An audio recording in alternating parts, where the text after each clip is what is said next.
আপনার তো মুশকিল এই জায়গায়, আপনি আইডেন্টিফাই করতে পারতেছেন না কে গুপ্ত শিবির কে গুপ্ত জামাত।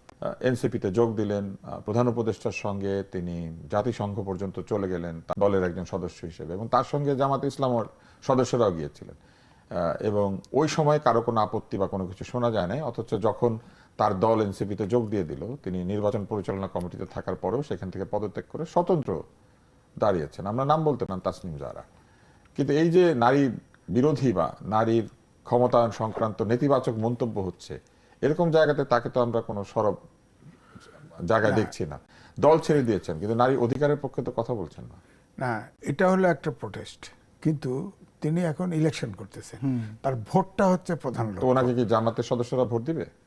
দিতে পারে, কারণ সেও তো শোনা গেছে যে সেও গুপ্ত জামাত, যদিও বিএনপির সিম্পেথি তার প্রতি আছে, কিন্তু তাও আমি বলে দিলাম। এখন সে তার যদি প্রতিবাদ করে তাহলে একটা সাইডের ভোট পাবে না। হয়তো সে আশা করতেছে যে যেহেতু ব্যক্তিগত যে জনপ্রিয়তা সেটা দিয়ে সে ভোট পাবে না, ব্যক্তিগত সবাই তাকে নিজের মনে করবে। সে যে এলাকায় জন্ম সেই এলাকায় প্রার্থী হয়েছে, সে চাচ্ছে সকল মতের লোক তাকে ভোট দিবে, এরকম তার হয়তো প্রত্যাশা। কেউ তো আর তাকে এই পলিটিক্যাল তার যে ফিলোসফিটা কি এটা তো কেউ জানে না। হ্যাঁ, সে তো তার যতটুকু অনুমান, যেটা আলোচনা আছে, জনশ্রুতি আছে, তার স্বামীর কারণে সে এনসিপিতে যোগদান করেছে। হ্যাঁ, স্বামীর কারণে আসছে, তার স্বামী তো যুগ্ম সম্পাদক, যুগ্ম আহ্বায়ক নাকি। হ্যাঁ, না, ওটা তো হতে পারে, তার জন্যই হয়তো তার স্বামী এসেছে, কেননা খ্যাতির দিক থেকে তো সে বড় ছিল, এখনো সে খ্যাতির দিক থেকে বড়, অনেক বড়, অনেক বড় পেলে তো সে পাবে, তার স্বামী পাবে। কিন্তু আমার বক্তব্য হচ্ছে যে আপনার তো মুশকিল এই জায়গায়, আপনি আইডেন্টিফাই করতে পারতেছেন না কে গুপ্ত শিবির কে গুপ্ত জামাত। আপনার রাশিয়ায় যখন বলশেভিক পার্টি বিপ্লব করে ফেলে লেনিন, তখন তার কমিউনিস্ট পার্টি থাকে নাই, এবং বিএনপি এই জন্য বলি উদার গণতান্ত্রিক দল, জাতীয়তাবাদী দল। এটা আমাদের দেশে বহু মতের আশ্রয়স্থল তো সেখানে। এই দলের ভিতরে গুপ্ত জামাত তো প্রায় 20%।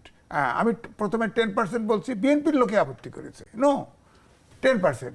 এখন এটাকে তো বের করা মুশকিল, কিন্তু শুনলাম যে চীনে, আমি একটা নারী হয়েও নারী প্রার্থীরা কেউই কিন্তু এটা তেমন প্রতিবাদ করছেন না।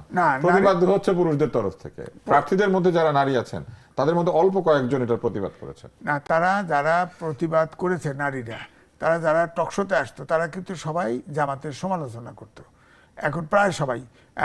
এখন তো তারা ভোটে গেছে অথবা এনসিপিতে যায় নাই, এনসিপি পরিত্যাগ করছে, তারা ওই সাহসটা দেখাচ্ছে না, আমাদের এই সমাজে সাহসটা দেখাচ্ছে না। এটাও হচ্ছে একটা পশ্চাৎপদতা নারীদের। আছে না কয়েকজন টকশোতে আসতো না, খুব ভালো বলতো, তো তারা এখন নাই, অফ হয়ে গেছে।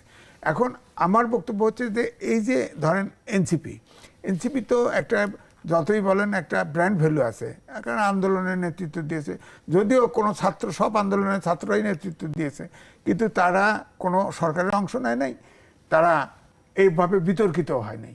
তারপরেও এনসিপিটা যদি, এখন তো তিনজন উপদেষ্টাই বাইরে আসছে, এখন তার সবাই এনসিপি নিয়ে যদি আলাদাভাবে থাকতো তাহলে কিন্তু এটা প্রেশার গ্রুপ হিসেবে থাকতে পারতো। তাদের এবারই নির্বাচন করার প্রয়োজন ছিল, এমনটি দরকার ছিল না তো। কিন্তু এটা থাকলো না।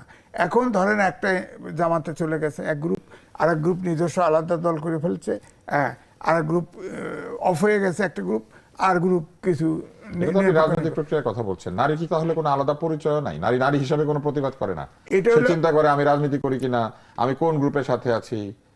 নারীর যে অবমাননা হচ্ছে এটা নিয়ে আমাদের সমাজটা, নারী আন্দোলনের লোকজন কোথায়? আমাদের সমাজটা এবং পলিটিক্সটা পুরুষ শাসিত বলবো, যার ফলে নারীরা কিন্তু ওই প্রতিবাদ করার মতো, ঘুরে দাঁড়ানোর মতো মানসিকতা অর্জন করে নাই।